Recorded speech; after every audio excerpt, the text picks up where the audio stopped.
দেখো, আজকে যে অঙ্কটা তোমাদের কাছে নিয়েছি এই অঙ্কটা কিন্তু পরীক্ষায় আসে। হ্যাঁ, যে কোনো পরীক্ষা, রেলের পরীক্ষা আসতে পারে, এসএসসি যে কোনো পরীক্ষা কিন্তু আসতে পারে। দেখো, এরকম যদি একটা অঙ্ক থাকে তাহলে কিভাবে করব? আমরা কি এইভাবে বসে যোগ করব?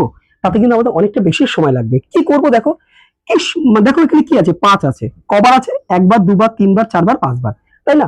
যে সংখ্যাটা থাকবে সেই সংখ্যার শুধু যতবার থাকবে ততবার নামটা গোনো। দেখো 5 আছে, তাহলে প্রথমে আমরা লিখবো 5 অক্ষে 5, তারপরে 5 দুগুণে 10-এর শূন্য, হাতে আমার কত থাকে? 1, 3 5 15, 15 আর একে কত? 16, 6, হাতে আমার আবার 1 থাকে, 4 5 20, আর একে কত? 21 1, হাতে আমার 2 থাকে, 5 5 25, আর এই 2 কত হবে? 27 হবে, তাই তো?